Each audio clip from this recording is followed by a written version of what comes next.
Good evening, everybody, and welcome. My name is Mike Jesh, and this is the ninth part in the continuing program that Brian Schiff and I have been doing on the Garmin GNS 430 and 530. We got one problem tonight, though. We don't have any Brian. He found out this morning that he wasn't going to be able to come, so he extends his regrets and hopes to make the next one with us. Instead, we're joined once again by my friend Melissa Fowler. She joined us last time and helped out a little bit in the background, sort of playing the flight engineer role, twiddling the knobs in the back and making sure the machine was running smoothly. And she did a great job at that. So we hired her again and brought her back for this one. So welcome, Melissa. Thanks for coming. I'm glad to have you. And let's see. Next thing I want to note is that music. I saw a couple of comments going by there. That music is from the AOPA Top 100 playlist. I play it through Spotify. Don't tell them. And my friend David Toulis is one of the curators on that. He's one of the writers for AOPA. We had an opportunity to fly together a couple of years ago over to Catalina and spend a night. Ran into him at Oshkosh a couple of times, I think, and had a great time. So Dave's a good guy, and he curates that list. He also does a podcast for AOPA, Hangar Talk, with Ian Twombly. It's a podcast worth listening to. So get on that one when you get a chance. So tonight, what I want to do is continuing in this series on the 430 navigators, 530 navigators. I've had a chance over this last summer to fly a couple of trips that were pretty long trips, one from Southern California to Kansas City and back, and then the other one to Oshkosh and back. And as a result of these trips, or on these trips, I had lots of occasion to deal with some of that famous Midwestern weather. And I thought, let's do a talk on how to deal with this weather in flight, if you have any onboard weather resources, and in particular, how they work on the 430 and 530. So I took a few pictures. Unfortunately, with the simulator, like we've been using in the other programs, there really isn't any way to simulate these features with that live simulator in motion. So we're kind of stuck with pictures. So I'm going to bring you through a little bit of a slideshow of this trip to Oshkosh. And one of the things I want to, and a couple other features, not just the onboard weather, but some of the other ways, the tools in that 530 that I use to monitor my trip. And we'll talk about a little bit about the terrain page, some of the other fuel and flight planning pages. So this is going to be kind of a slideshow of my recent trip. So let's get cranking. And Melissa, if at any point you get a question there that you think I need to jump in on, then feel free. Aye, Captain. Awesome, thank you. So we'll get started here. That we're talking about in-flight techniques tonight. Let me see if is my goer gonna go here tonight? I'm gonna have to do it manually by hand. So first, a couple of resources. If you've watched the other programs, you know this, but if you're new, Brian has a page on his website dedicated to this program. So on that page, he's got links to the previous programs. He's got links to some resources that we found online. Chief among them, the simulator that Garmin created for this device, which is most of what I use in the program. So go to that website, download that simulator, install it if you haven't already, and get a look at that. The next one, this is a link for the simulator. Actually, I meant to make that so I could post it in the chat. I don't know if you can do that, but this link is on Brian's website. You can grab a screenshot of that and type it in yourself if you like, if you're not quite prepared to. I do see one question there. How can you see the prior episodes? There's links to all those episodes on Brian's page. There's also a playlist on my YouTube channel, so you can subscribe to my YouTube channel and you'll get a notification when new programs come in. And a link to that playlist is on Brian's webpage that I just mentioned a moment ago. Here's the link for my YouTube channel. And so if you grab a screenshot of that and type it in, or get the link through Brian's page. And they're both in the chat. Say again?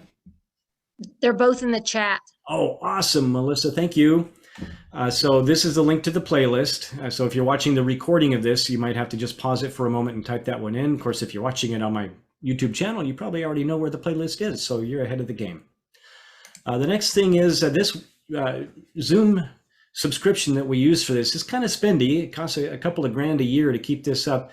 And so that's one of the major expenses that Brian and I have as we put these things on. If you're feeling generous and feel like making a little contribution, here's a couple of ways you can send us a couple of shekels and maybe motivate us to continue doing this series and others like it. We'll talk about that in just a little bit. In particular, I'd like to thank a few people who have sent some of the larger donations along the way, and even larger donations, Bill M. and Frank A. And the largest donation that we've received so far is Bruce C. So my friend Bruce, I've had a chance to fly with him a couple of times, once in the Pacific Northwest in my airplane. And again, a couple of years ago, we got to fly to first flight in Kitty Hawk, North Carolina in his 172. So thank you very much, Bruce. It's good to have you here. Thanks for attending and thanks for your contribution, your support of our work here. I really appreciate that. So tonight, I'm going to talk first about in-flight use, and this again is going to be a slideshow sort of. We'll be talking about how I use it, some of the situations that I met as we were flying across the country on this. You see the chat is disabled. Do we just use the Q&A? The chat should be enabled.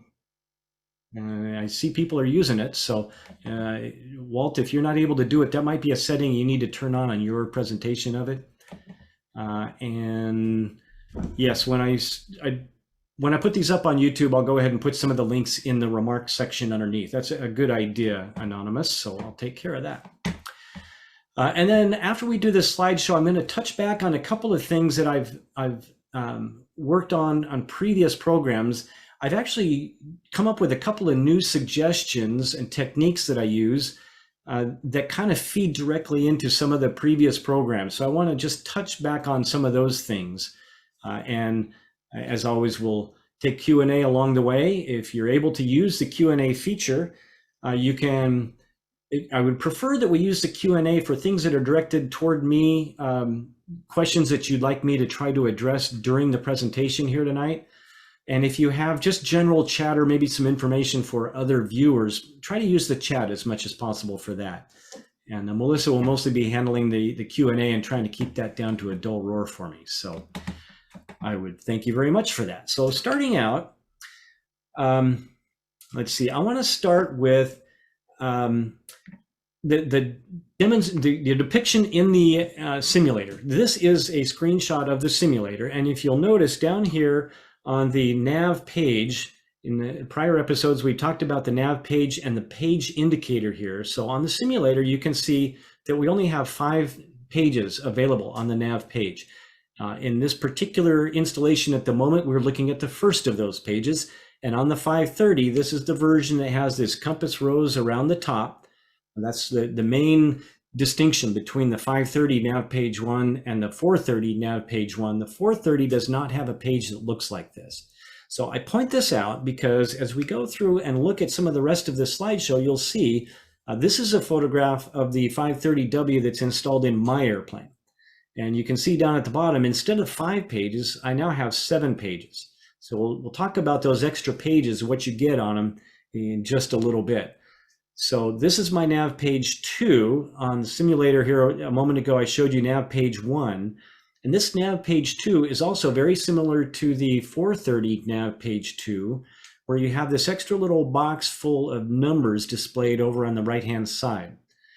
And this is interesting because at the moment, what I want to show is I have selected, I should also mention that I have a GTX 345 transponder, which provides ADS-B in and out on the 1090 for the out and the 978 for the in and 1090 for the in as well. And this allows me to access the FISB data and the TISB data, the Flight Information Service and the Traffic Information Service on board my equipment.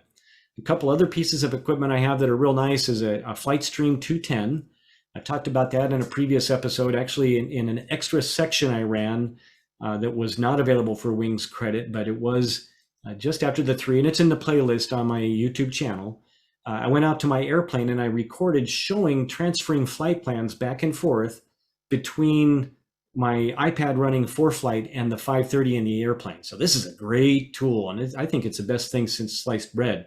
You can transfer a flight plan back and forth. So you can enter the Victor Airways on your 4Flight, hit a button, and that'll show up in the 530 or the 430. That FlightStream 210 also allows me to see that data on the iPad Also includes an AHRS unit that I can see on the iPad. It basically enhances the communication a lot. So if you have a installed transponder that has an ADS-B in, you can have access to this information on your GNS, either your 430 or your 530. So what we're looking at here is on this nav page 2, I've selected the NexRad radar regional data. And that 04 there means that the data on board the aircraft is 4 minutes old. And I wanted to show you this regional data because it's different than the CONUS data, the continental US data. You can select which one you look at. We'll look at in a minute what that looks like. But the main thing I want to point out here is if you notice, we only have the black region here in the middle, closest to where our airplane is. This is regional data, so it's only within about 150, maybe 200 miles of your current position. You won't get regional data beyond that. Instead, what you see is this little crosshatch pattern out on the edge of the world. So that's kind of beyond the observable universe, if you will, and you won't get data there. So that's the disadvantage with the regional data. The good news is most of our little airplanes, you think about it, if that's 250 miles away in my 182, I don't have ground speed displayed at the moment, but if I'm doing 120 knots, that's about 2 hours ahead of me. And if I'm flying beyond that range, then that weather's going to change before I get there anyway. So the regional data is pretty good most of the time for our little airplanes. I also want you to take note of the size of the pixels in this weather data are pretty small. And we're going to see some comparison to some other data here in just a moment. So moving on over here to nav page 1 at the bottom of the screen here. This again is that version that has the arc. And in the upper right corner, we can see this is the NexRad regional radar data. And at this moment, that data is 3 minutes old. And what I want to really emphasize here, if you learn nothing else tonight, you should already know this. But if you don't already know this, I want you to remember that number, that 3 minutes old, is how old that data is that your navigator has on board. That data got to your airplane 3 minutes ago. Before it got to the airplane, there was a whole lot of processing that had to happen. The radar had to do its sweeps of the sky. It had to do various tilts. It had to gather all that data, massage that data, crunch that data, assemble it into a package. There's a little bit of manual intervention in some cases that removes some artifacts from antennas and so forth. The long and the short of it is this data goes through upwards of, in some cases, as much as 20 minutes of processing before it even sends it out to be transmitted through the network. In other words, this data that we're actually looking at, those cells that we're looking at on the return there, could be well over 20 minutes old by the time we get them. The point there is the storm is not now where you're seeing it depicted on your screen. It's moved on. In that 20 minutes, it could have moved a good 10, 15 miles perhaps from where we're seeing it. So if you're going to be working your way around a set of weather, this kind of data is not going to be adequate for your use. You're not going to be able to see where that storm is accurately and avoid it. You really need to have your eyeballs on that weather. The only tool, the most useful tool, the safest tool to use for this kind of weather penetration is going to be an onboard weather radar where you have the antenna dish mounted on your airplane. And a storm scope type device can also be a good adjunct to that. But this ADS-B or even XM radar data is not safe to use in that manner.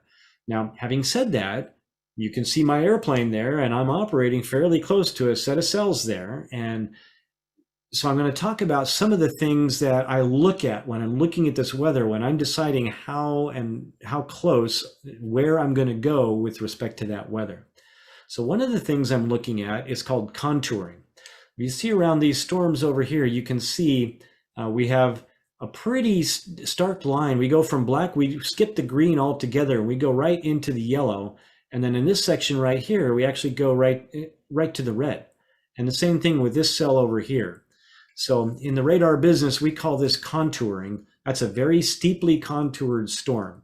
And if you think a contour is like on a topographical map, you know when the lines get close together, the hills get steeper. And the same thing here with the weather radar. That weather is a range shaft coming out of that return And you're going to see in just a moment what that looks like out the window.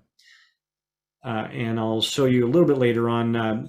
There's a lot of information that I am contemplating as I'm deciding how close I feel comfortable getting to this weather, and whether I do at all feel comfortable going near this weather, or if I'm going to turn and go the other way.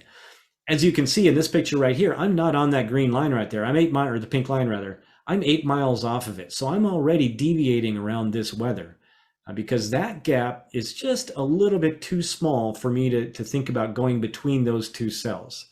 So instead, I'm going to give it a wide berth. I've got a small cell here that is contouring fairly well here, but my intention at this point is to proceed past this cell and then do a little bit of a right turn and get into the clear zone over here. You'll also note that I'm flying generally eastbound here. Keep in mind, most of these storms are moving to the east, maybe a little northeast.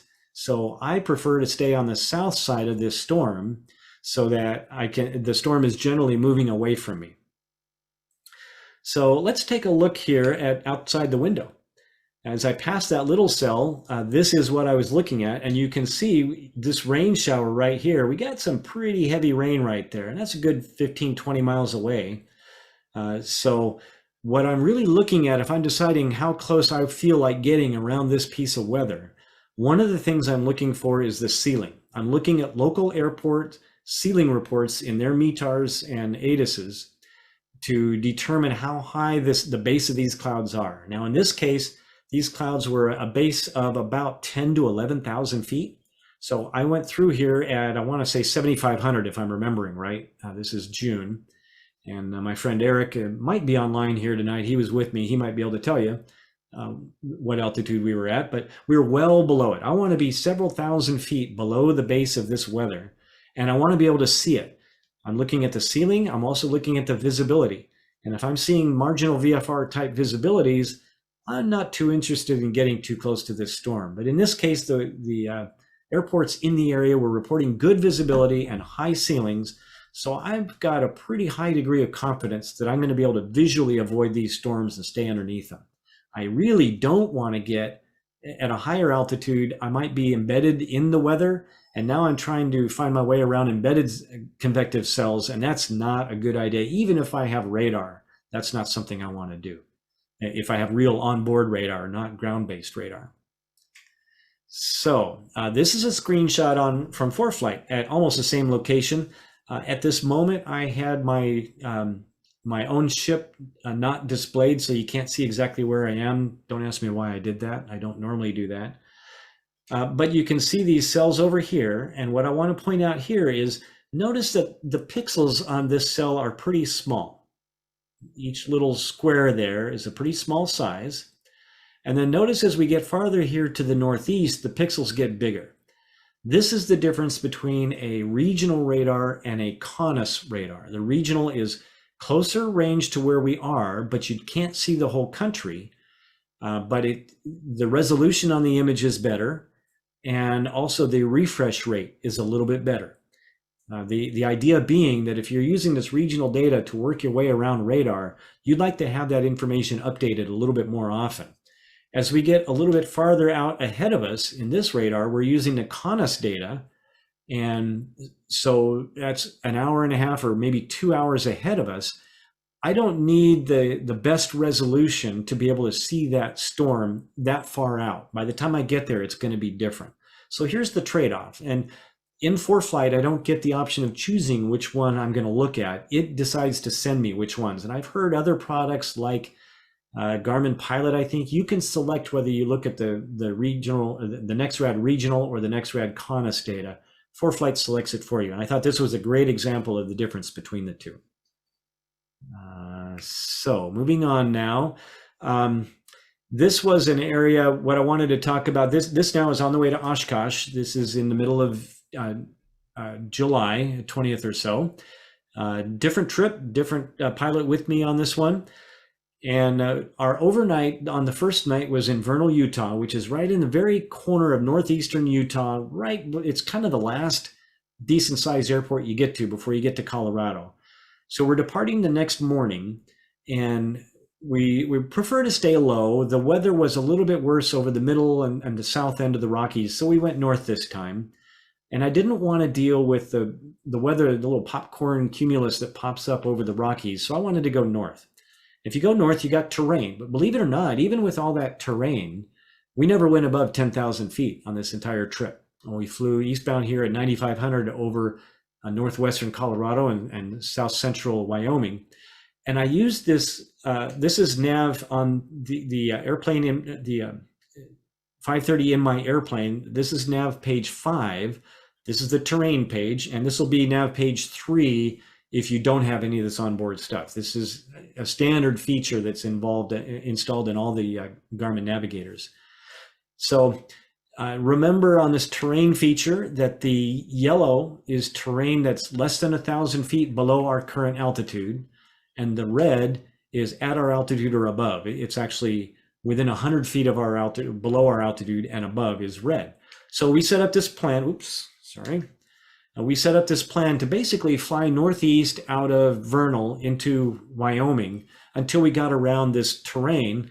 You see this great big mountain, right? And just go to the left of that mountain. We'll work around that mountain, and then we'll make the right turn over to where our destination was in Iowa. So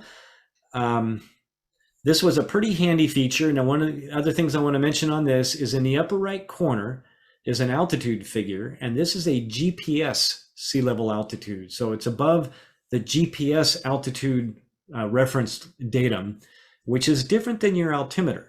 And you'll find as you go fly higher altitudes, that difference between the altitude the GPS thinks you're at and your barometric altitude is greater. So this thing thinks we're at 9,700 feet. We were actually at 9,500 feet on the barometric altimeter using a local altimeter setting. So use caution. This thinks we're 200 feet higher, so there might actually be a little bit more terrain that ought to be red and a little bit more terrain that is showing as black that's more than 1,000 feet below us. So we might not be quite as high as this is making us look. So use caution. You're working your way around terrain. You really need to be eyeballs outside the window and using your sectional chart or your TAC chart to see where that terrain is. The GPS is a nice secondary reference, but it's absolutely not primary. So let me just see what else I got here. So back it up. This is a good backup to your sectional charts, but there is no substitute for having a real sectional chart on board the airplane. You know, whether it's a paper one or iPad, that's doesn't matter. Okay, the next thing I wanted to point out was I use en route here. This is the aux book or aux chapter on the 530, and the installed version in the simulator only has 4 pages. Again, when we have more features available in the airplane, we're going to have more pages available in the aux chapter. And sure enough, the other thing is on page 1, you'll see we have a fuel planning and a trip planning selection there. And these are the ones that I refer to quite often in flight, especially on a longer leg like this, and I'll show you how. So this is the trip planning page, and this is looking at your present position direct to the destination. This was on day 3 of the trip, but we overnighted in Mason City, Iowa. A great time there at the Burger Burn on Thursday night before Oshkosh. Doc was there. They were selling rides in Doc, which is awesome. I didn't buy one. They were kind of spendy, and we got there kind of late. So the next morning we're flying over to Juneau, Wisconsin, which is our staging airport for the mass arrival, the Cessna mass arrival into Oshkosh. We had about 105 airplanes this year participate. So I spend the night, Friday night in Juneau, and then Saturday we fly into Oshkosh proper. So this is the next day on the way to Juneau, K-U-N-U. And this is the trip planning page. And it shows here what time we took off, the date, and our current ground speed. And then based on that destination and our current present position, it says our desired track is 086 to that destination. We have 118 miles to go. It's going to take us 48 minutes. The en route safe altitude is 1,000. Let me touch on that just a second. There really is precious little information in the Garmin manuals on what that ESA actually means. And if you look it up in the manual, I have a revision K of the pilot's guide. It's on page 211. The en route safe altitude is designed as the recommended minimum altitude within a 10-mile radius of your course on an active flight plan or direct to. So your navigator is looking 10 miles either side of your line, looking for terrain and obstacles that it knows about. And it says, based on that, if you fly at 3,700 feet, you'll be safe. The question is, what does it think is safe? Does it think it's 1,000 feet above in this non-mountainous area, or is it 2,000 feet above in mountainous area? Is it something else? I don't know, and the Garmin books don't say. So I was unable to find that out. Maybe one of you can find that. So based on that, then we're going to be arriving at 1730 Zulu. And interestingly, it also gives us sunrise at the destination and sunset at the destination. So you can keep that in mind as you're going. Am I going to be landing after nightfall? Am I night current? Do I need to stop somewhere first and wait, do some landing, whatever. But it's interesting information to have, and it's right there in your 530. So, or 430 as well. On the 530, then the next one I want to show you is the fuel planning page. And especially on a longer trip, I reference this page a lot. And I also have a fuel flow meter in my airplane. It's a EI JP5L. And this is connected to my GPS navigator. It's connected to my fuel flow meter. The only thing it's not connected to is my data recorder. So it doesn't know, I don't get to record my fuel flow and quantity remaining. But the important thing is it's connected to my GPS. So based on that, my fuel flow system knows that I've got 55 gallons of fuel on board. I'm burning 11.3 gallons an hour. And again, my ground speed is 148. So based on that and how far we have to go to Juneau, it says we're going to burn 8.9 gallons en route. When we land there, we're going to have 46.5 gallons remaining. And that's going to give me a landing reserve amount of 4 hours and 7 minutes. So when I land there at the destination, I'm still going to have 4 hours and 7 minutes of fuel remaining, including about a 40-minute reserve, a 45-minute fuel reserve. So based on that ground speed and that fuel flow, I'm getting 13.1 gallons an hour, and I have a range of 726 miles. So good information to know, and especially on a longer trip, I'm keeping these little tidbits in mind. And my personal number is I like to land with 20 gallons of fuel remaining. As you can see here, if I'm flowing 11 gallons an hour, 20 gallons is almost 2 hours of fuel. If it gets below 20 gallons landing fuel on board, then I'm starting to think about, okay, is my wind doing what I was expecting it to do? And do I not have the true airspeed I was expecting? What's going on? Why am I landing short of fuel? Maybe I didn't lean the engine out enough. Whatever it is, I'm first trying to figure out, did something go on? Or did I misplan this flight somehow? Or are the conditions just not going right? And do I need to start thinking of a plan B? Do I need to think of landing short for some more fuel along the way? So this is a nice heads up early that you have a situation developing that you want to get ahead of it. So let's see. And the other caveat I want to give you is, just like the fuel totalizer in your airplane, this number here, the fuel on board, as well as the landing fuel on board, is not precise. It's not connected to my tanks. It doesn't know how much fuel is actually in the tanks. All it knows is how much fuel I told it I added, or how much fuel I had in the airplane the last time I fueled it. And it knows how much fuel is going through the fuel transducer on its way into the carburetor. If I had a fuel cap that was leaking, or if I had a fuel leak somewhere else in the system and that fuel is going overboard, my fuel system doesn't know that. So you really need to keep your eye also on the installed primary fuel gauges. And if any one of these is indicating a problem, if I'm looking at a landing fuel on board that's particularly low, or if my installed fuel gauges are, looking at a quarter tank banging on empty, I might think about landing. I'm going to take whichever one is the most conservative and land early, probably land early based on that. All right, we ended up in Oshkosh. So any of you who've ever been to Oshkosh, you know how much pandemonium you get on the arrival. And this one's interesting. These airplanes coming down here are the Mooney Caravan mass arrival. Friend of mine, maybe I took this screenshot, I don't remember. But there's a ton of airplanes all doing their mass arrival. I think they had about 40 or 50 airplanes in the Mooney group. Meanwhile, over here, over at Rush Lake and Ripon is the Ripon arrival. Not quite as many airplanes there, so but still a lot. And I really recommend at some point you got to get to Oshkosh. If you haven't been, you really owe it to yourself as a pilot to go. It's amazing, and it's different for everybody. We all have a good show. But there's a ton of airplanes. There's 650,000 some people were there this year, and I had a blast. The weather was spectacular. I actually spent the week in a house that Brian had rented. So here's Brian and me waiting for the Saturday night air show. Yes, we do actually exist. We've been in the same place together sometime in the last year. And that air show was astounding. I don't generally hang around for the air show, but the nighttime air shows were spectacular. We had a beautiful seat right in front of this gorgeous C-47. You can see the smoke trail there from one of the air show acts before. The fireworks show, most of the time I say, yeah, I've seen one fireworks show. You've seen them all, but this fireworks show was spectacular. And there really was, it was one of the best ones I've ever seen. It's really well worth watching. Here's a little super chipmunk flying around the fireworks and letting fireworks go off the wingtips. It was beautiful.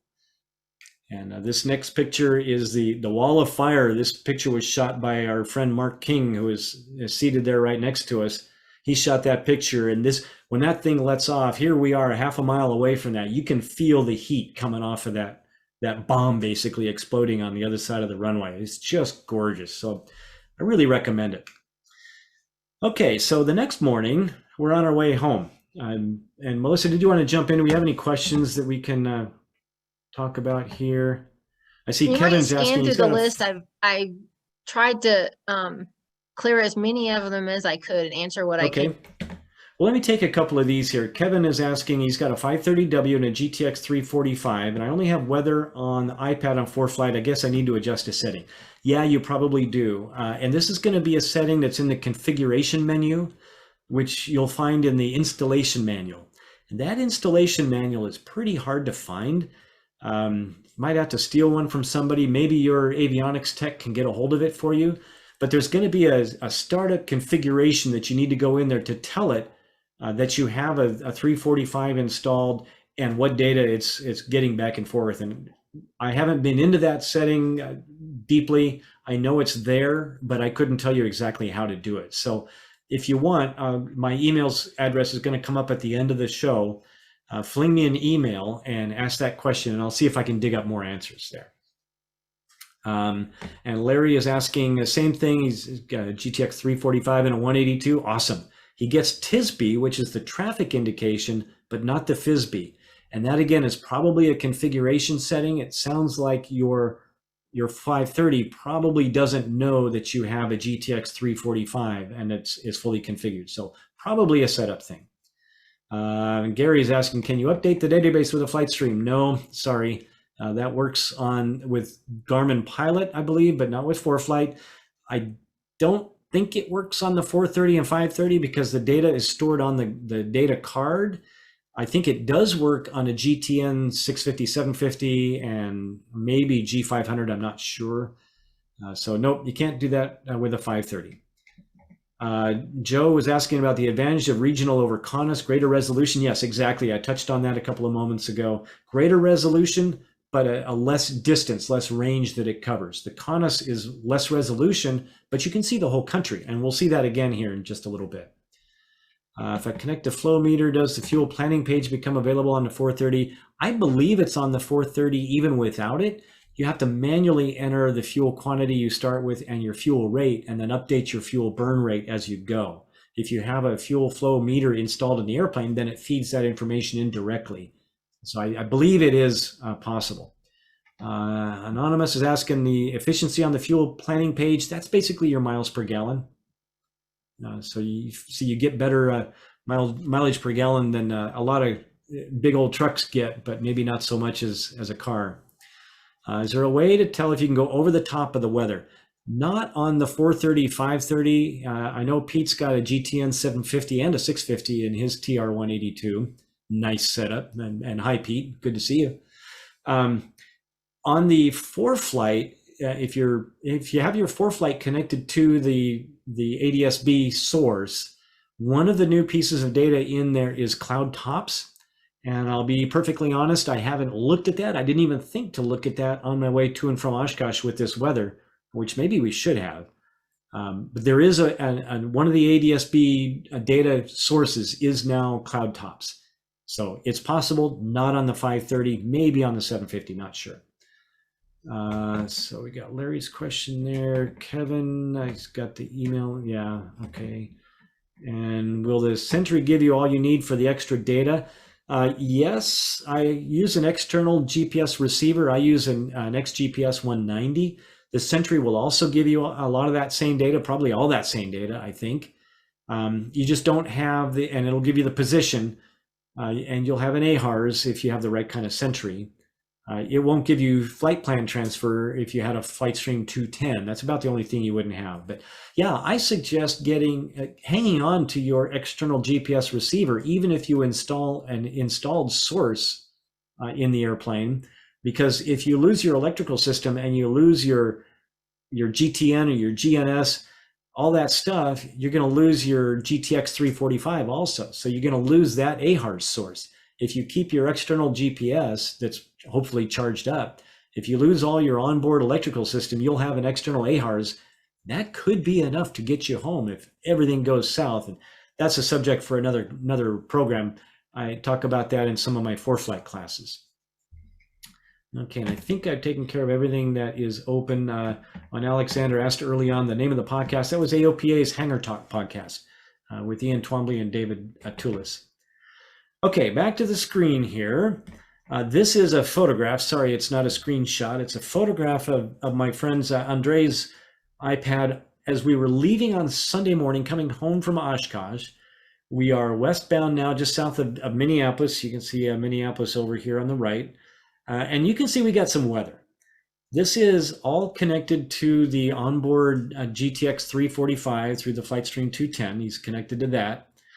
And so you can see that we're getting SIGMETs, AirMets. We happen to have the IFR SIGMETs and thunderstorm SIGMETs, convective SIGMETs displayed. So we're seeing the box here where these weather systems are existing. And in fact, we've also got the radar overlaid, and we can see this radar data. We're going to take another look at it here in a minute. Also notice we've got the ceilings displayed here at Mankato and here at whatever airport that one is, I don't know. We've got ceilings displayed. And in this case, Mankato is reporting a ceiling of 7,000 feet. And whatever this one is 7,500. And over at Minneapolis, we've got 250, and Anoka is 14,000. So good ceilings. We're down here at an AGL height of about 2,000 feet. So we are well below that ceiling. Again, my thinking is I want to stay underneath that weather, and I want to stay in an area of good visibility where I can see the weather and visually avoid it. In this case, the course line that we laid out was actually working pretty well to keep us on the south end of this radar, this weather system. And again, keep in mind, these storms are moving generally northeast bound. And you can see over here, we actually have this in play. And so it's showing us this radar data from as old as 20 minutes ago, and it'll step through about every 2 minutes we get an update. So we're watching this weather. If it was in motion, you could see the weather moving across the map. And in this case, it was moving farther off to our right as we flew. So keeping that in mind, also with the fact that just the act of accumulating and assembling and collating all this data and getting it up to us, there's about a 15 to 20 minute delay. And we could visually confirm that this weather was actually quite a long ways off to our right. And we were going through a very nice weather area. There really wasn't much trouble at all. It was a smooth ride. Now, earlier we talked about contouring. We talked about pretty steep contouring on that weather that we looked at over Texas a little while ago on my trip to Kansas City. In this case, we have contouring. You can see two shades of green, and there's broad swaths of green before we get to the yellow, which has then just a little tiny bit of red in there. And this is shallow contouring. So if you compare this to a topographical map, when the lines are a long way apart, the terrain is much more gentle sloping. In other words, the strength of the rain showers, the strength of the radar returns in these areas is not so much a column of rain, it's a broad area that's gradually increasing in intensity until we get to the red zone over here. So where we are here in the green is just a very light rain. And again, no turbulence. We happen to have smooth weather that day. And even into this darker green area up here, it really was a pretty good ride through there. We might have washed a few bugs off of the leading edges of the wings there, but not too much. And it's a ForeFlight thing. It's not a Garmin thing. So I don't want to spend a lot of time on this. Sometime when Brian and I get into our ForeFlight series, then we'll dive into that a little bit more. I just wanted to use this to set the table so you can see what we're dealing with. And now we'll take a look on the 530, what we saw. And here again, I'm on nav page 1. I've got this compass rose ahead of us. I have the NEXRAD regional data, and this data is 7 minutes old. So again, with all the processing time before that, this weather could be upwards of almost 30 minutes old before it gets displayed. We're on a 200-mile range, so this weather is quite a long way out. And again, you can see the green shading here. This picture was taken before that screenshot on the last one. We were probably down somewhere here off the bottom edge of the screen when I took this picture. So one of the things I want to point out here is on the 530, we only see one shade of green. So on ForeFlight on the iPad, we saw 2 shades of green. You can also tell somebody really ought to get a screen cleaner out here and get rid of those fingerprints. I don't know who's making those fingerprints all over, but so you can see the mild contouring here, the broad swaths of green and yellow, and that's a long way away. So even from this distance, we can look at that and say, okay, we're not dealing with serious convective weather on the edge of this. It's a broad swath of gradually increasing rain as we get toward the middle of that red zone. We're going to be, by the time we get there, over an hour from now, you can see this time our ground speed is only 118. So clearly we have a nice headwind going here today, not like that tailwind we had in the other ones. So I know that this storm is going to move off to the right by the time we get there and be less of a concern. Let me see. So here's the configuration that I found that I really like. If you have a 530 and you have this data available, I like to run my nav page 1 in the regional data. And my thinking is that the nav page 1 has a maximum range, I believe, of 500 miles. So it doesn't go out as far. I don't need to see the data quite as far. But if I put the regional data on nav page 1, I go over to nav page 2. This is the same. This is the only nav page you have on a 530. And I can put the GNS data here. So just by flipping my little knob, 1 click left, 1 click right, I can alternate between these views, and I can look at the regional view and the GNS view. And a little later on, I've got another picture that'll show the difference a little bit better. So this is my favorite setup. You can use it however you like. Now, looking outside the window, as we got closer to that weather, I took a picture just about in this area as we were approaching the edge of that green, and it looked like that. So you can see the ceilings are very high. We're well below them. We've got good visibility where we are, and I can see that what rain we have, this is looking right toward the red zone there, and I can keep that precipitation, those rain shafts out there at a distance where I can see them, and I'm not going to get too close to them. This particular storm didn't quite have enough convection going on to generate any lightning. Those other storms that we looked at earlier in Texas and Oklahoma on the trip to Kansas City, those ones did have some lightning around them, so I stayed a little farther around them. Let's see, I'm going to skip this one. So here's a view. This now is nav page 4, so right in the middle of this book, and this is a dedicated FISB weather page. So this is not a nav page, not nav 1 or 2, this is a separate weather page. And on this page, you can select regional NEXRAD data. You see the NXRG. We see this data is 6 minutes old. So this was on the way home, just before we landed back at home on this trip. So we're past Las Vegas, we're approaching Hector over Southern California. This hatched area is beyond the range of the weather data I have. So this is the regional data, it's limited range, but better resolution. But you can still see some little sportiness here past Hector That little cell is going to be kind of interesting, as you'll see in a minute.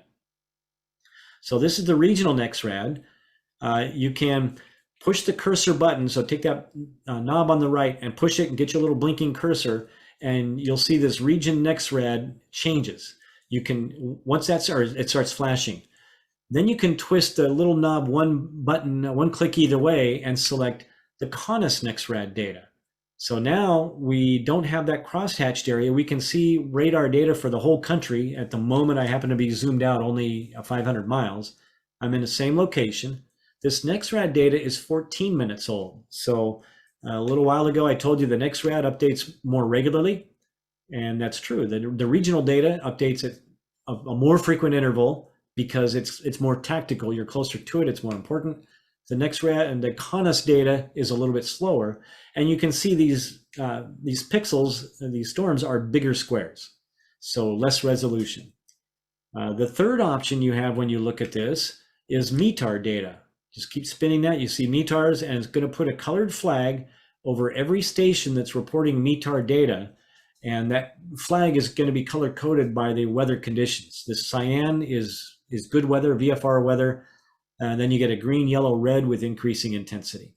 So that's your graphical METAR data available on nav page 4. I'm not sure where it is on a 430. I haven't flown with a 430 with ADS-B data for a while. So these are the options. And honestly, I don't find the METAR, the graphical METAR data to be very useful, maybe in a broad sense, but I generally don't use it.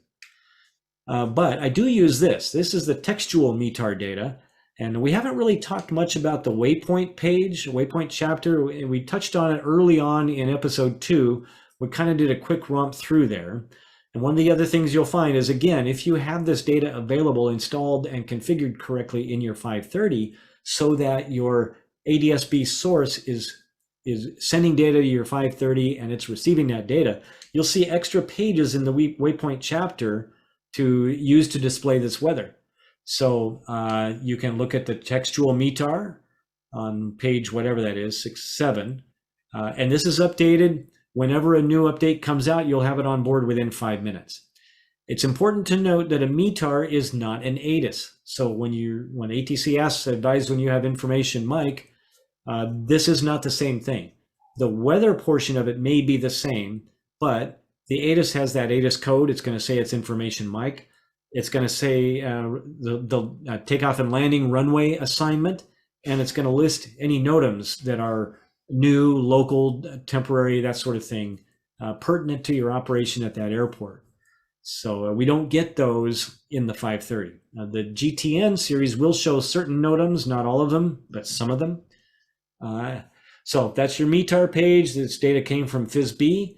And the next page over, page 8, is your TAF data. So again, this will update whenever a new TAF comes out. So every 6 hours when a TAF comes out, you can pull it up here and stay in touch with the local weather. Okay, and that's about all I have to say about that. Let's see, good for clouds, but not haze or mist. Mark is asking about that. If you're talking about radar, yes, the radar it'll get a heavier kind of a mist. It won't get haze. If you look in the ForeFlight in manual, you'll see a diagram in there. Maybe it's the Weather Legends handbook. It'll tell you what the color codes are in terms of the strength of the radar return. There's a similar page in the Garmin manual, so you can compare and see how much rain per hour is going to translate into a green versus yellow versus red display. But yeah, it won't do mist at all. It'll do a mist. It doesn't do haze at all. It'll do a mist if it's a heavier mist. Is there a setting you've adjusted? Yeah, let me touch on this. I probably didn't show that high enough. When we're looking at this nav page 1 or 2, either way, if you press the cursor button on the, you press the menu key. I meant to take a picture of this and I didn't. You can press the menu key, and one of the items in that menu that pops up is going to say show GNS data, show regional data. NexRad region, I forget exactly what it's phrased as, or it'll be hide data. So you can select in that menu which one you want to see. So you can do that real time, just takes a couple of seconds. You can practice with it and it'll show up. Let's see, link for the simulator. Yeah, Mark, the link for that simulator, I think Melissa put it in the chat a little earlier, so scroll up. If not, it's on Brian's page. And does ForeFlight show ATIS? No. Now, the only way you get ATIS is if you have a radio and you can receive it on board the in-flight. That's the only way to get it. Unless you have it, it is available. We have it at work in our fancy schmancy avionics. We can get an ATIS code, but I don't know of a way in a GA airplane to get it. Those anonymous asking about the 430. I don't have any photographs of a 430. We're going to bring up the simulator here in a little bit, and I'm going to start out with 530 because I think it's a little bit better weather display. A lot of this works on the 430 in the same way. So let me see, we'll come back to here. All right, now we're kind of done with that in-flight use of the weather data for some of that decision making.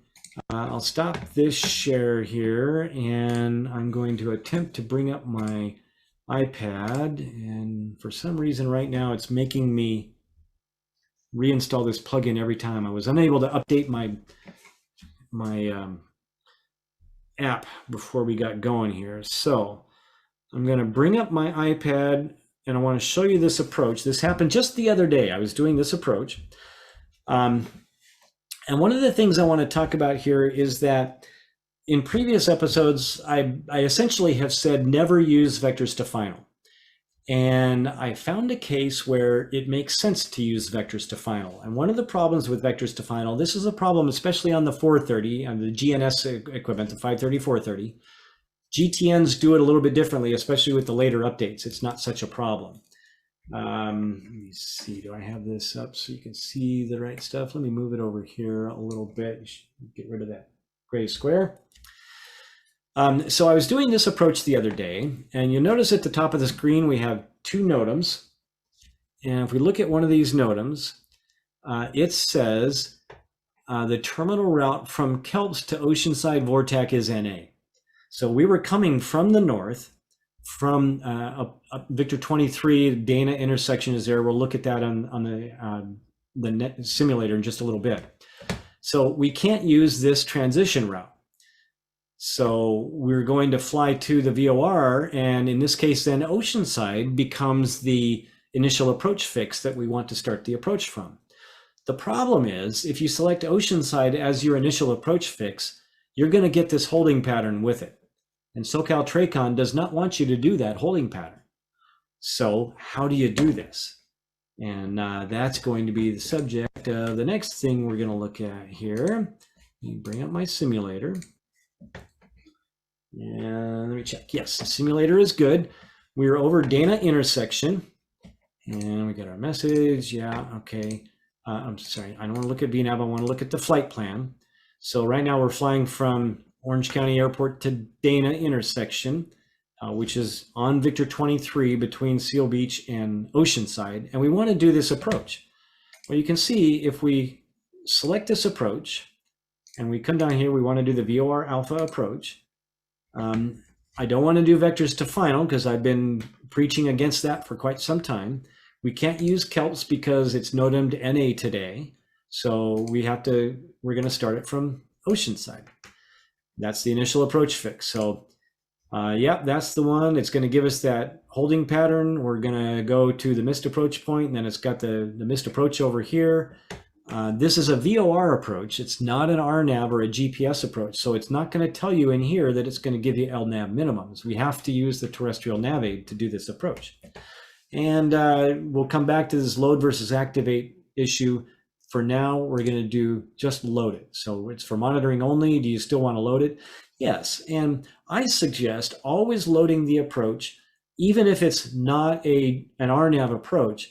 And when you do this, you're going to be able to use it for all the stuff before the final approach fix and all the stuff after the missed approach point. And you can use the GPS to navigate your missed approach for you. So yeah, we acknowledge this. We're good to go. We want to load it anyway. So now we've loaded the approach. We're going from Orange County to Dana down to Oceanside. And let's get rid of this Oceanside because we don't want to go to the airport and then come back. And I talked about this in previous episodes. I want to remove that. And we're going to go from Dana to Oceanside, and then look at that. Here's our holding pattern is still in there. So let's see how this plays out. And let me come down here. I want to activate this leg down to Oceanside. So I highlight the fix that anchors the leg the fix that's at the end of the leg, menu, and I want to activate leg. I don't want to go direct to it because that wouldn't put me on the airway. So I'm going to activate this leg, and presto, there we are. So let me put the simulator in motion, and I'll get it headed down here the right way. It's going to take a couple of seconds. We'll line this up, 3-0. Oops, sorry about that. Glitchy there for you. So we're headed the right way. We're going down to Oceanside. We're going to be there in 12 minutes. Now, here's the situation is we can't use that transition that comes from there. So SoCal says, hey, fly heading, we'll say fly heading 140, vectors to final. So normally what I've shown you in the past is the way to do this is we're going to highlight the leg that we want to fly, and we're going to activate the leg into that. The problem is the only one we can do is direct to Oceanside. Well, that's what we're doing right now. Then I've got the hold, and the next thing I have is the missed approach point. Well, I don't want to activate the missed approach point. If you're sharp and you noticed on the approach, or if you're looking at it on your iPad at home, you'll see there's a turn at the final approach fix. So you don't want to just activate that leg. That's not vectors to final. So let's try activating this hold and watch what happens. You go to menu, activate leg. It says you want to activate that holding pattern. Well, wait a minute. That's not really what I wanted to do, but let's see what the box does when we do that. Yeah, we'll activate that. Okay, let's zoom out a little bit. And you can see we're still going to Oceanside. It still shows the holding pattern there. You look at the flight plan, we're basically still doing the same thing we were doing. So we didn't accomplish anything. There's no way to do that in this situation. So the answer we came up with was, this is a case where it makes sense to activate vectors to final. So to do that, you push the procedure button. You come up here and you highlight activate vectors to final. And here's the downside now, and this is what I talked about in the earlier episodes on instrument approaches. I've hit on this many times. When you activate vectors to final, you lose everything in your flight plan except the final approach fix and the missed approach point. So you're going to lose a lot of stuff. In this particular case, it's not a big deal because we don't have anything before the final approach fix, so we're in good shape. So let's activate this. And now you can see we've got this big long leg leading into Oceanside. That's the pink line, and we've already switched to LNAV mode, so the GPS has already gone into approach mode. And notice the desired track into the VOR is 090, and that was the track of the holding pattern in the procedure when we looked at the plate. So if we look at the flight plan here, you'll see it's going to intercept this leg that's 090 into the final approach fix is Oceanside, and then it's going to do that turn to 096 outbound. So all's right with the world. This is beautiful. So this is a case where it makes sense to do this. So I've kind of updated my thinking a little bit, and I'm happy with this. This is a case, but if you're going to use vectors to final, please make sure you understand what the navigator is going to do, what the result of that's going to be, and make sure that's what you really want to do. And you'll be okay. So we can see over here on nav page 1, similar display on the 430 nav page 1, you get a CDI and you get these same numbers displayed. So we've got 6 miles to go until we intercept the course there, and we'll be good. Okay, do we have any questions on any of that? Flight 210 needed to get weather on the 530. No, Rick, you'll see weather on the 530 just with the GTX 345 or some other sort of ADS-B in transponder. The flight stream just gives you the communication between the iPad and the 345 and the 530. Can't you press cursor, highlight the hold, and hit clear to delete the hold from your approach? Let's take a look at that. That was a suggestion we got here. I'm going to have to, let me slow this down and let me reload the approach. So we'll select approach, the VOR alpha. We want to do Oceanside, and we'll activate that approach. It's going to give us the holding pattern just like we had. So this is back to where we were, and we look at the map page, and there it is. So his suggestion is go to the hold in the flight plan. We're going to come down here and delete the hold. So you press clear, don't hold clear, because if you hold clear for 2 seconds, it's going to take you back to the nav page 2. So remove holding pattern, yes or no? Yeah, let's try that and see what happens. It's still there. It didn't go away. So my read on it is that doesn't work. Clear, remove holding pattern. It stays. So nice idea, Chris, but unfortunately that doesn't seem to work. The only way I found to get rid of it is to activate vectors to final instead. Okay, I think we got all of those questions. Okay, let me catch up on my notes real quick here. So that a case for vectors to final. Now, the other thing that I say almost never to do is activate approach. It's trying to tell us something. It says invalid FPL modification. So it doesn't like deleting that. It knows if you're going direct to the final approach fix where it doesn't say no PT, it can't delete that hold. You have to do that hold. Okay, so we'll get rid of that message. We'll get rid of our cursor. We'll come back to the nav page here. In other cases, I have said almost never should you activate approach. And here's the thing is when you activate approach, you always have to remember what's going to happen. Before you press enter on that, make sure you know what's going to happen. Otherwise, you're going to do something you don't want, and you could be looking at a pilot deviation for doing something wrong. So in this case now, we still got this. Let me select approach. So we're going to select again the same approach, and that transition's fine. If we, let me activate the Kelps transition actually. We'll pretend the Kelps transition is not NA'd today. So we want to select that transition. So we go to Kelps, we go to Oceanside. Notice the holding pattern there is only a thin line. It's not a thick line, so it's not going to do it. We activate that for monitoring only. Yep, activate approach. So now we're going direct to Kelps. We're going, and we put it in nav mode here and give it a little speed. So when we activated that approach, I don't remember, did I activate that or did I just load it? If we press procedure and activate approach, it's going to discontinue the current approach, and it's going to navigate you direct from your present position to the IAF that you selected, the IAF or transition that you selected. So in this case, we selected the Kelps transition. It takes me directly to Kelps, which in this case today, in this situation, is probably okay. Chris is asking again. Nope, that didn't work to delete the hold, Chris.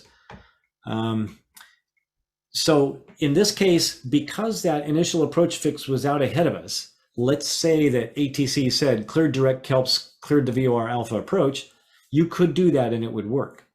But let me pick up the pace here and let's see, we got 5 miles to go. I'm going to hurry past Kelps here and then we'll slow down a little bit.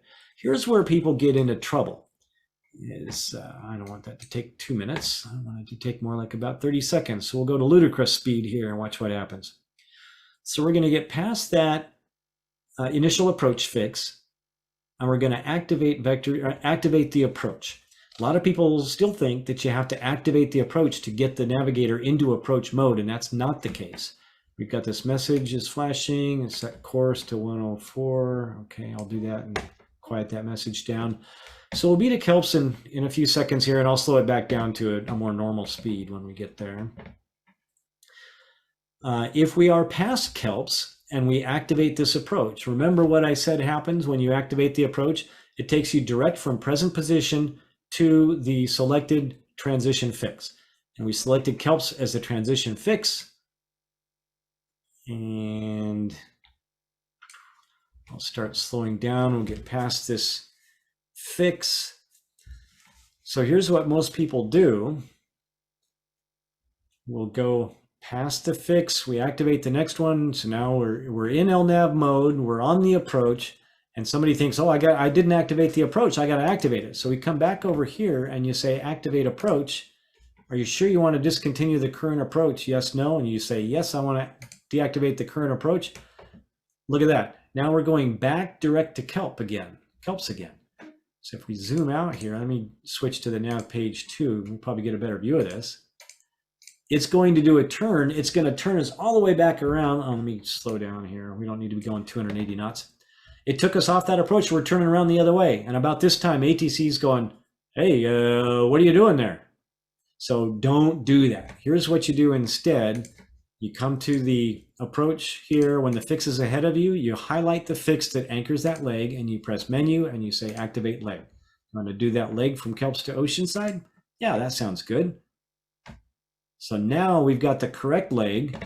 We're going the wrong direction, so we're in terminal mode. We're not in approach mode. And you'll see as we turn around and start heading the right direction, get within, I believe it's 45 degrees of this desired track, we'll see the approach mode enunciate right down here.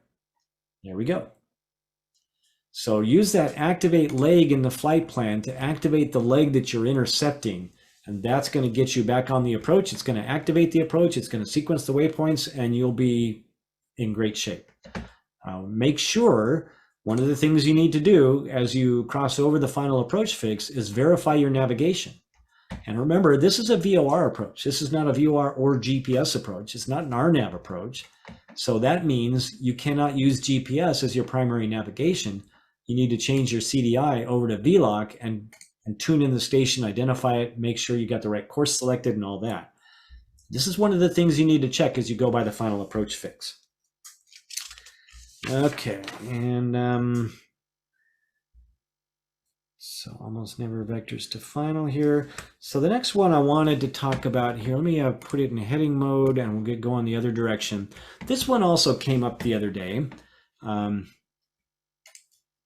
going to come to the flight plan. I'm going to delete the whole flight plan. So I just go menu and delete flight plan.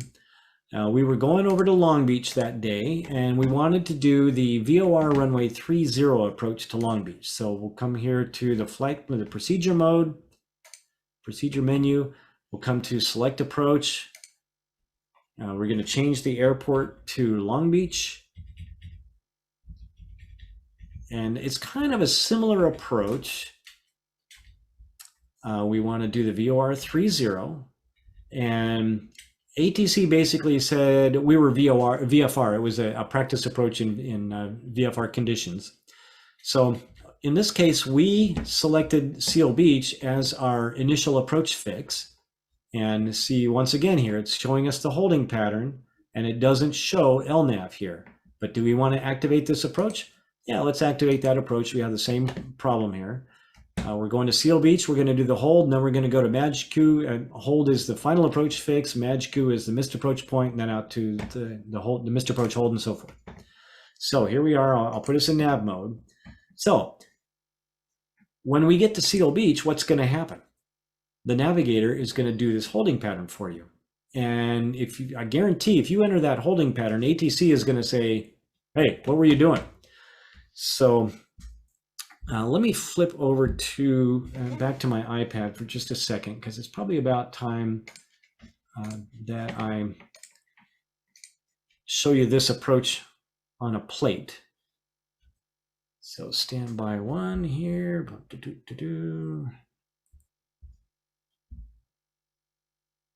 Nope. Why isn't it working?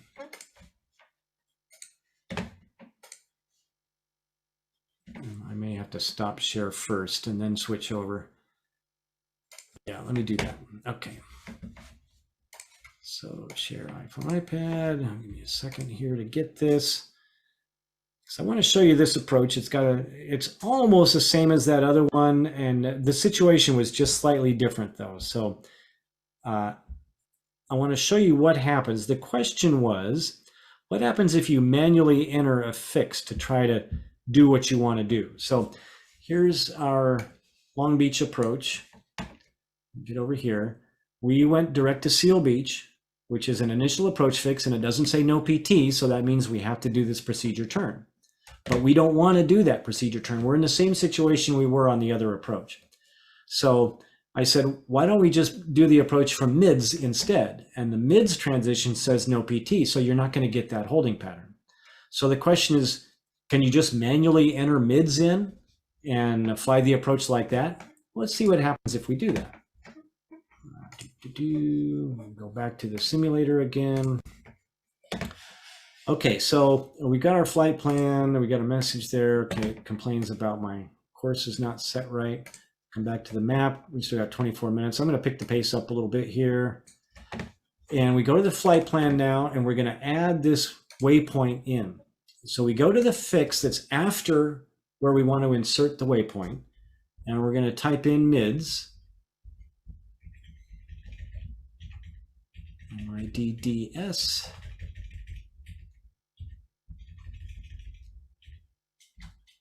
So now we've got mids, we've got Seal Beach, oh wait, that hold is still there. And mids says that's the initial approach fix. So let's go to mids and watch what happens.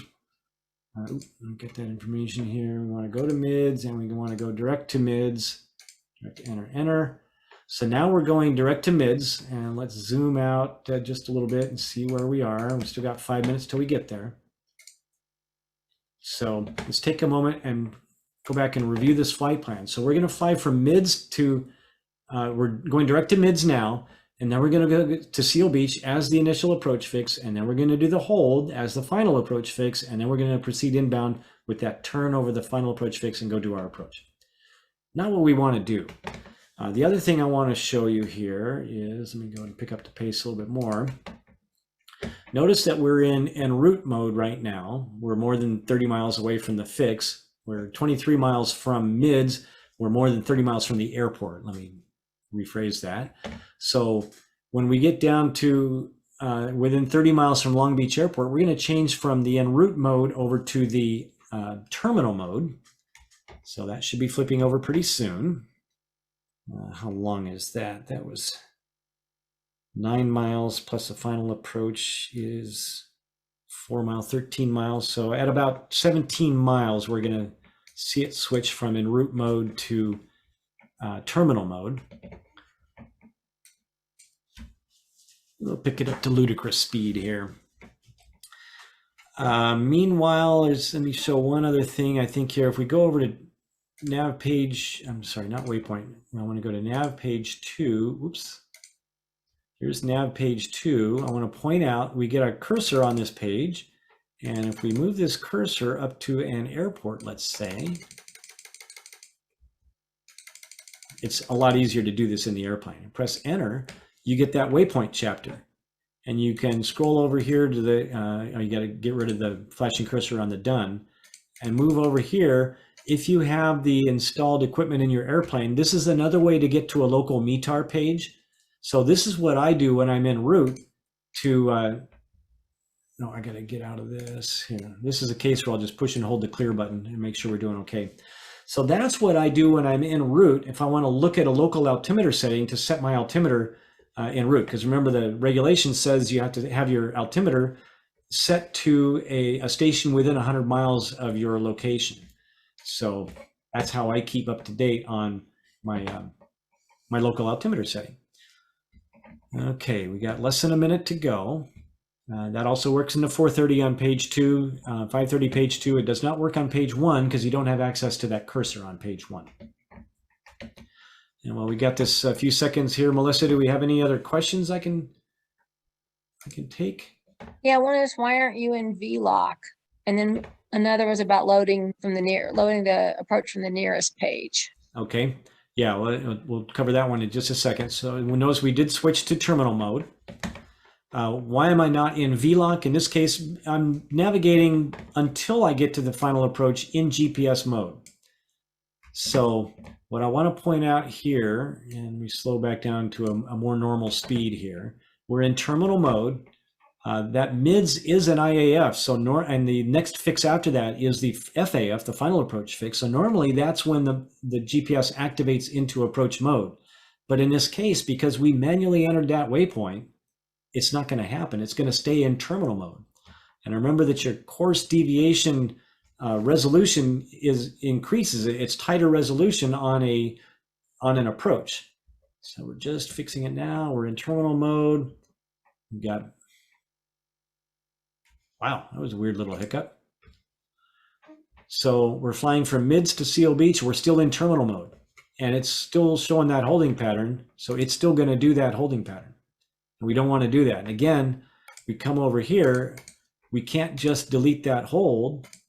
We get this message flashing. It says that's an invalid modification because it thinks we want to use Seal Beach as our initial approach fix. So it thinks we have to do the hold.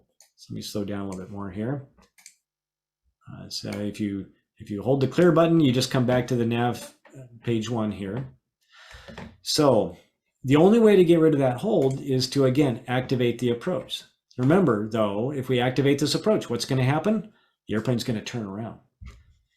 So I'm going to make sure my heading bug is assigned here. I'm going to put us in heading mode, and I'm going to actually, it's going to activate the same fix that we had before. We have to select a different approach. We have to select a different transition on this approach. So if we select, instead of Seal Beach, now we select mids. Is that the one we want to activate? Yep, that looks good. So we press enter for guidance only. Yeah, we know that. So now if I activated that, it's going to turn us around and take us back to mids and then to Seal Beach. That's not what I want to do. I want to activate this next leg ahead of us. So I highlight that leg, or that fix. I activate leg. I want to fly from mids to Seal Beach. Now watch, we're in terminal mode now. When I activate this and go back to nav mode here, we instantly go into LNAV because the final approach fix is our active waypoint and we're flying into it. That's when the navigator will switch into approach mode. So don't ever manually enter a waypoint into the middle of your approach. Always select the approach from the other transition. That's really what you want to do. And especially don't add a fix on the final approach leg. Let's say you got a step down fix that you want to add there. If you do that on the final approach segment, again, you won't get approach mode navigation. You're going to get terminal mode navigation, which is not accurate enough, and you don't have the obstacle protection that you're guaranteed if you're doing the approach. Okay, select a fix and press enter multiple times. The extended line will change. So I'm not sure what you're talking about. Are you talking about, Eberhard, if you can chime back in on this? If I select a fix and press enter multiple times, yeah, it just went to more. So we're highlighting that fix. I press enter. Here's another way. Now, if I happen to have the airport in here, I can get rid of this cursor and I can move around these pages and look at the information on that fix. So this is the last fix I was looking at. There really isn't any information on the this waypoint. So this is the case, so I'm going to get lazy and just press clear. So we're in approach mode there and go. So that's what I wanted to stress on that one. And the last thing I want to show you today is I'm going to, I didn't say the flight plan, did I? Okay. The question has come up a few times about performing multiple approaches at different airports in the area here. And how do you do that? And one of the problems with the 530, 430 is you can only have one approach loaded at a time.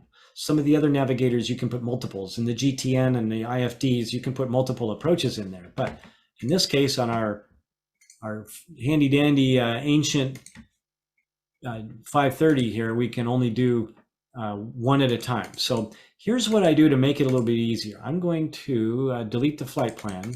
We'll start from scratch. And if I know I'm going to be doing a lot of approaches today, I'll make myself up a flight plan that, let's say it has Long Beach in it. That's a typical one. I'm flying these approaches a lot these days. So I'm going to add Long Beach. I'm going to add, maybe I'll go over to SNA and do an approach over there. Oops.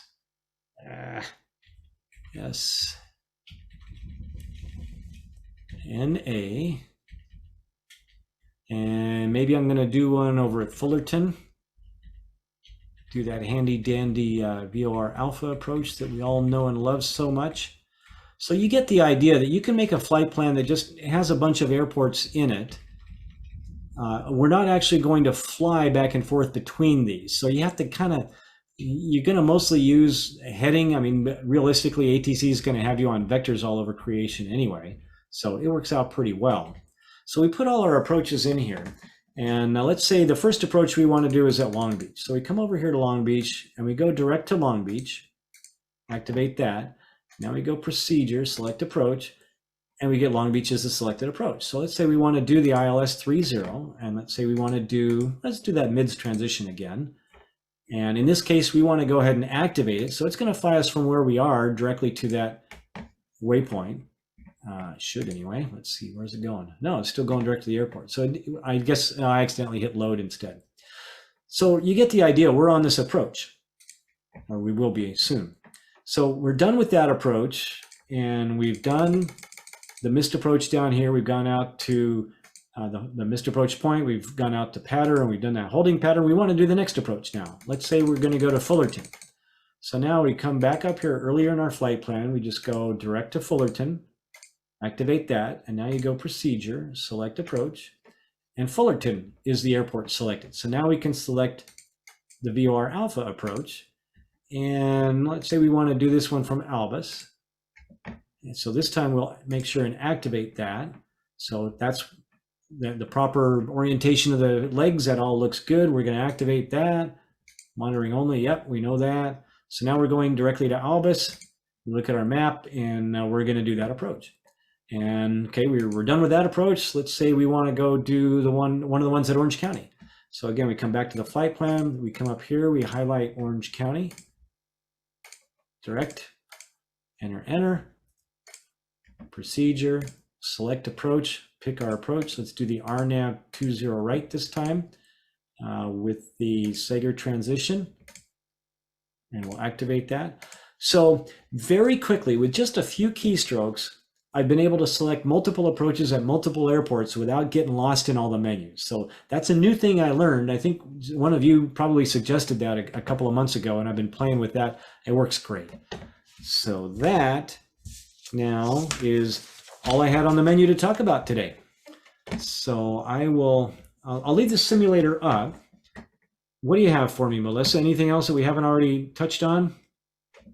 So I'm having a hard time trying to listen to everything you say and answering a few things, but so everything that I think you got most of the things. There's the one question at the bottom about the 430 and 650 navigators. Is the button logic the same? Essentially the same. Yeah, Tim. The 430 logic is virtually identical to the 530. The button logic is the same. There's a little bit less real estate on the menus, so you don't see quite as much. Actually, tell you what, let me stop sharing while we chat here, and I will exit that simulator and bring it back up again as a 430. We've gotten a couple of requests for that. So while we're talking, I'll bring up a 430 rather. Let me take some of these other questions here. Casey asks, could the hold be avoided if you activate the first leg inbound past the initial approach fix as you approach the initial approach fix? You could do that. And I like where you're starting there with activate the leg. That's absolutely what you want to do. You don't want to go direct to the fix after, because that takes you out of approach mode. The problem is if you're dealing with an approach that has a turn at the final approach fix, you're going to get kind of a little waffly on your navigation. You won't be right on course. If you're good and you did it as it was starting the turn, you might be able to do that. But it's kind of a dicey situation. I'm not sure I'd recommend that. Okay, can you load an approach by selecting the airport for the nearest airports page? Yes, let's take a look at that. Let me share this navigator. It's spooled up now as a 430. Let me see if I can make it a little bigger. Does that make it better? We'll see. Yeah. Okay, so here's my 430.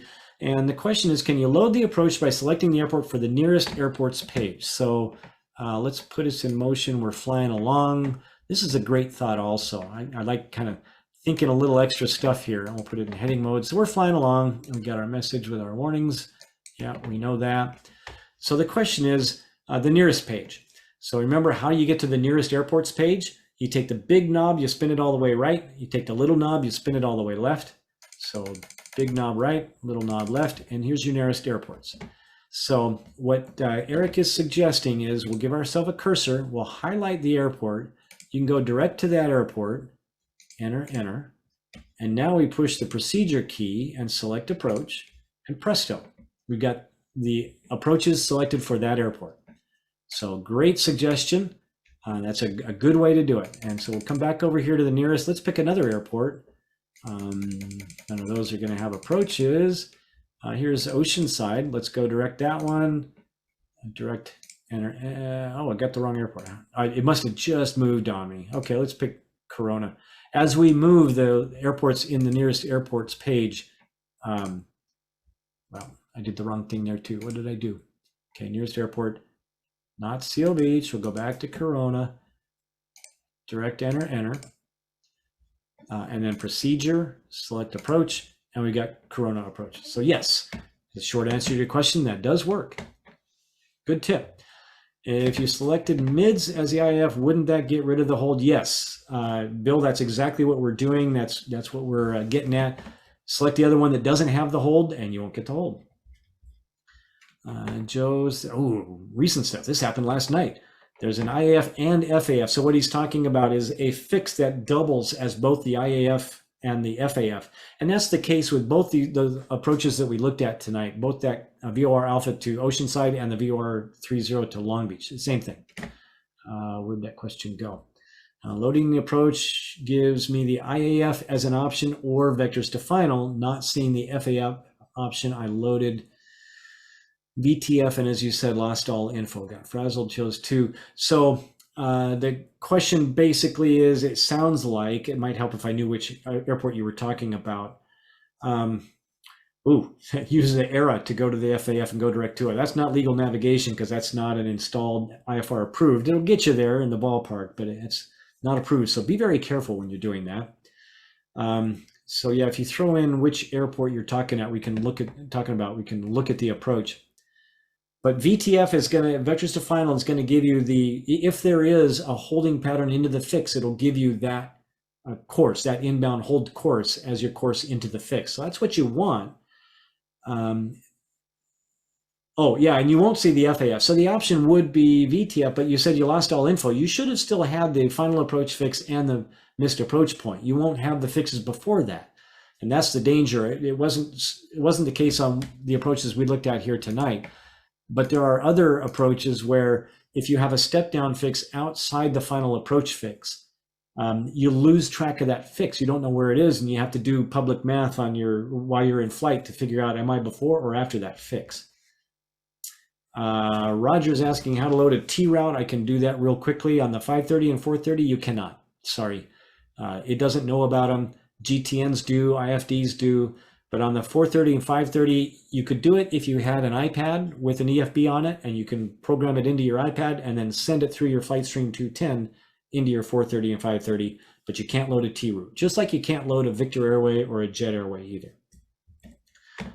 Okay, Eberhard's asking again, can you select a fix and activate leg and then enter multiple times? So let me see if I got what you're asking for. We're going to select an approach. Let me select a different one because that one's kind of boring. There's not much going on there. Let me go up to Fullerton. Actually, here, I'll go back to the main menu. We're going to do it via the nearest page. That was working pretty well. We should have Fullerton somewhere in our list. So we're going to go direct to Fullerton. And I'm going to go procedure. I'm going to select an approach. I'm going to select that RNAV, and I'm going to select a transition. And this is one where I know that we've got some fixes. So let me go ahead and I'll activate it. We'll start heading up towards Pomona. So now you can see in our flight plan, we've got the initial approach fix. We've got a step down. We've got a step down. Do that again. Big knob down here. Cursor, I want a big knob down. So I got LAME, I've got HAVR, and I got ACTAC, which is the final approach fix. So let me see if I'm understanding your question right here. Select a fix and activate leg and enter multiple times. Just 2 enters is all you need, and that activates that leg. And now it takes us back to the nav page 1, and here's our route. We can go to nav page 2 and see what we're looking at as far as route. We got quite a complicated map there. Let's simplify it a little bit. So I'm not sure what you mean by enter multiple times, I guess. Can I load an approach by selecting the airport for near? Yep, we did that. Could the hold be avoided if you acted the first leg inbound? We talked about that. So I think that is all the questions that I see in the open question category there. Is there anything in the chat that we might contemplate here, Melissa? You want to take a stab there? Meanwhile, on this nav page again, the simulator, I can't simulate this, but if you flip the little knob over here to one of these later pages, you'll see the weather pages, the METAR and the TAF pages. I've got a message, set course. Okay, it's got that. And pretty much anywhere that you can find a waypoint, that you can get to a waypoint page, you can do it here. And Fullerton is the waypoint that's selected in here. If you move again to one of these pages down here, if you have this equipment installed, the ADSB in equipment installed, you should have a page for METAR and TAF. That's the easiest way I found to look at these. Okay, so Joe is asking about the approach for Rochester. Go procedure. Actually, let me do it this way. I'll just go direct to K Rochester.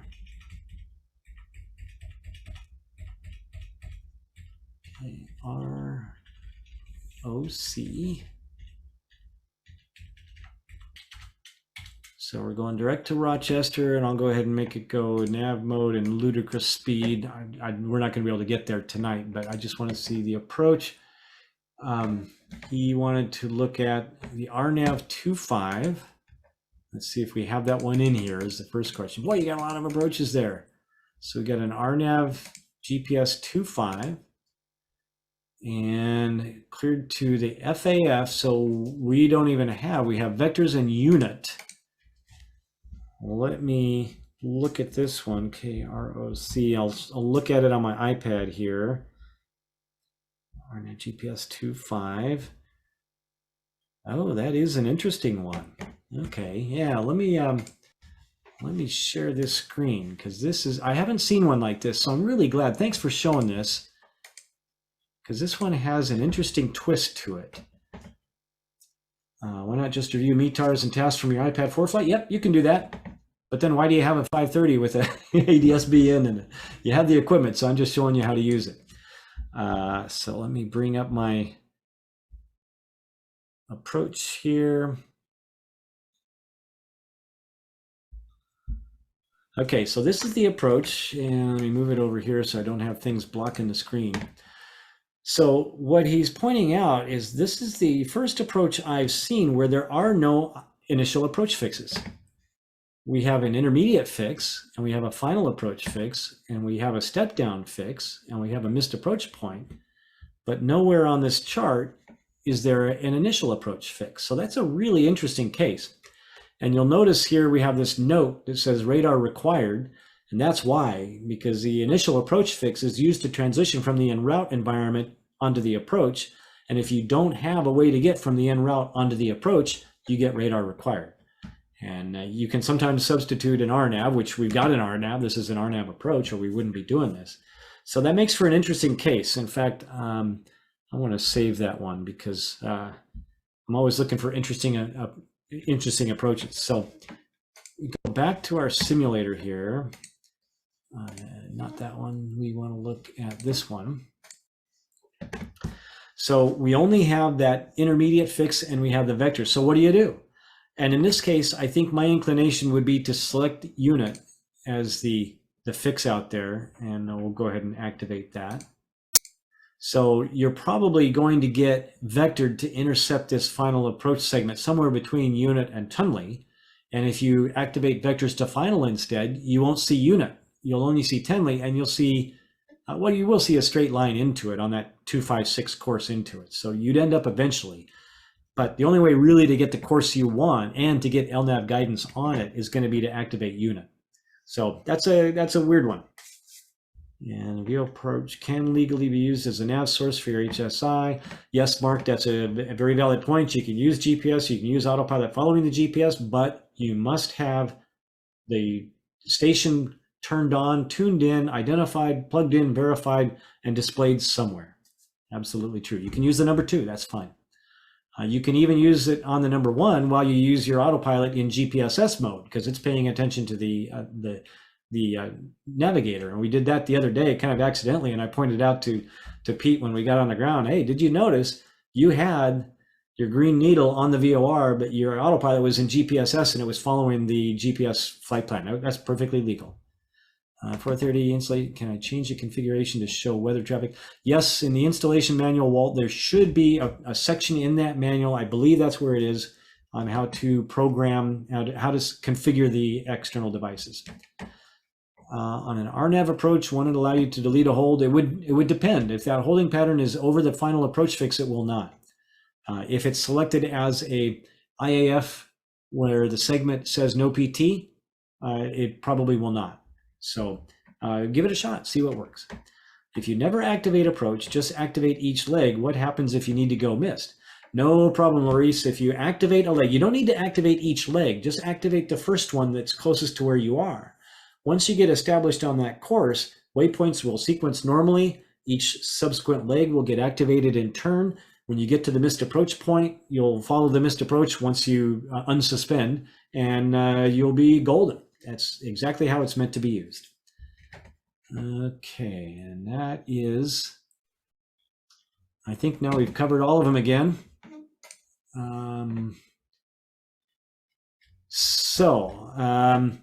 Let me stop this share and we'll go back to, I'm ready to do my closing credits here.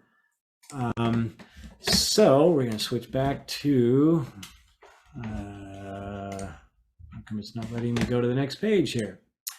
Okay, so here's my email address for Q&A about this series, any of the questions from tonight or anything. If you ever get a question having watched or while you're watching any of the previous episodes, fling an email to this address and I will pick it up eventually. I got a little behind there for a while during Oshkosh especially. I was really busy that whole week. I hardly had a chance to breathe. So send it to there and I'll get back to you as soon as I can. And it takes me some time, but I do try to answer every question that comes in there. So that's where you send it. If you are watching this program live tonight on Monday evening, August 29th, and you want wings credits, you don't need to do anything. I'll take care of it. Please do not send me an email requesting credit if you're here. You will get it automatically by the address that you use to register for the Zoom program. So if your Wings account uses a different email, then yeah, you will need to send an email there. And if you are in that situation, please send an email to this email address. Include this WP number in the subject line, and let's see now. Come on, here we go. Include that number in the subject line, and make sure you send that email from the account that you want to use for your Wings credit, and I'll make sure you get the Wings credit. And again, it takes me a few days to get that, so if you don't have it right away, don't panic. I'll get to it as soon as I can. Okay, more resources. Here again is Brian's webpage with information on this series, with links to the recordings of all the previous episodes, links to the simulator download. There's also some information on a database you can use to brute force the update to the database. When you download the simulator from Garmin, it comes with a database from 2007. So 15 years out of date. There's a lot of approaches that are not in there. Somebody gave me a copy of a more modern database. I believe it's from 2017. So that one's only 5 years out of date. It has a lot more approaches in it, but it's still not perfectly current. And I've been wrestling with how to get a more current one. I've had a couple of people email me with suggestions, but so far I've been unable to make anything work. So if you want to find the previous recordings, they're on my YouTube channel. And when you're watching one of these, if you subscribe to the channel, then you should get a notification when new episodes come up. So that's a great way to stay in touch with it. And again, if you'd like to make a contribution, here's the contribution via the various routes, Zelle, Venmo, or PayPal. We would greatly appreciate that. Helps keep us motivated to continue the series. And thank you again for coming, for attending, for watching this or any of the previous episodes you've watched. I'm glad you've got some interest in learning your navigator. I just saw this comment online the other day. Are there still any of these things installed? And near as I can tell, Garmin thinks there's over 10,000 of these things still out in the field. So I know there's a lot of them out there. They're available for almost a song on Craigslist and your favorite avionics shop. They're taking them out of airplanes all the time. So you can find them at a pretty deeply discounted rate. And if you don't have anything in your airplane, this is a great way to get started in GPS navigators. It's a really powerful, useful unit. And that's it for tonight then. So I will